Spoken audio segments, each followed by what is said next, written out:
大家好，我是棉花。之前有小伙伴说想要知道我这个发型是怎么做的。其实这个发型就是以真发为主体，然后再加上一些假发，让它看起来比较高。唐朝它的造型原本就是这个样子，因为我的脸型是倒三角形，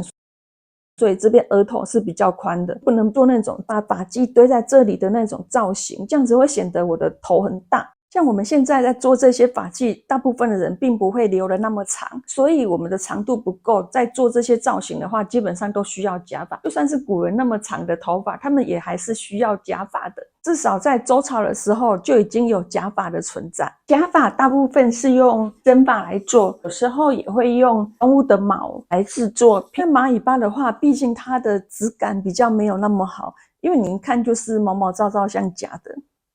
虽然我的头发可能也没有比蚂蚁巴好到哪里去，因为我是自然卷。我的头发因为是自然卷，所以我可以在没有刮的情况下，它看起来就是会比一般人蓬。这个可以算是优点，但是在平常它是一个缺点。我如果没有把头发绑起来的话，看起来就是金毛狮王。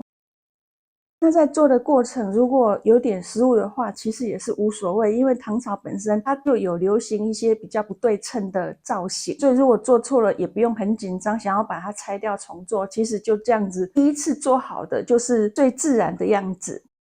古人的话，他是讲究身体发肤受之父母，所以基本上成年之后，他是不太会剪头发的。那既然大家都不剪头发，他头发是从哪里来的呢？在中国上古时代，它有一种刑罚叫坤刑。一般人如果被判剪头发这样子的刑罚，其实有很大的用意是要让他觉得羞耻，用这样子来达到他处罚的效果。对于头发稀疏人，因为你看别人就是有这样子鬓发如云的发型，结果就是你是一个干干扁扁的一小束，那怎样都会觉得不好看嘛，所以这时候你就会去买假发。既然买的人多，那这样子假发就有它的行情在，所以有些穷人他就会卖头发，通常是应急，因为头发一个月才长1-2公分，那长度不够的头发其实没什么价值，所以没办法以卖头发来作为一个谋生工具。陶渊明他的曾祖父，因为他父亲早逝，与母亲相依为命，他的生活是很困苦的。但是从小他妈妈对他的教育就是要好好的用功念书，而且你要跟比较有名望的人交往。在东晋的时候，官员任命是一种推举制度，所以这跟你的交际圈就很重要。如果你只是在家里面一直念书，但是没有人知道你，也没有用啊。所以当地的孝廉他听说了陶侃这个人，他就想去看看，因为孝廉他本身的工作就是在推举官员。虽然到东晋的时候，孝廉它的重要性已经没有那么高，但是它还是有一定的功能存在的。那来了一个这么重要的客人，家里面那个白米饭都没有，那你怎么好意思拿得出来招待客人，对不对？这时候他就有点担心，他不知道应该怎么办。这时候陶侃的妈妈她就说了，你就尽管去跟客人聊天，这些事情你交给我来处理就好。那陶侃就说，但是我们家什么都没有那要怎么办？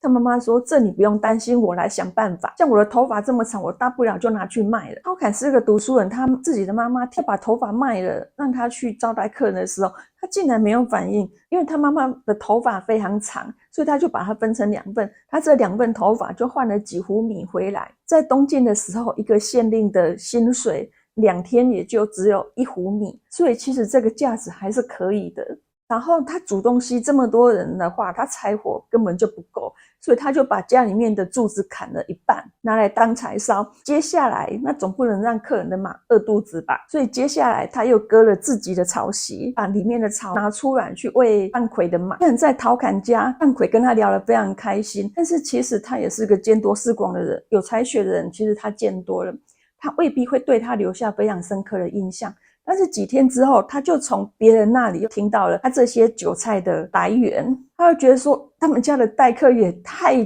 周到了吧，他真的是太感动了，而且他觉得像他妈妈这样子教出来的小孩，他一定不会太差的，所以他对他印象深刻。加上陶侃他本身也是一个有才华的人，所以他就把他推举给其他的官员，开启了陶侃他为官的路。他会穷到需要去卖头发的人，其实他本身吃的并不好，那他吃的不好的话，他头发的光泽度也就没有那么好，所以其实假发还有另外一个来源，就是周边小国的进贡。根据朝鲜的史书《三国史记》里面的新罗本纪就有记载，光是在新罗圣德王在位的期间，对唐朝进贡了3次假发，而到了新罗景文王的时候，他进贡的假发的品质就更好了，因为他特别把长度标示出来。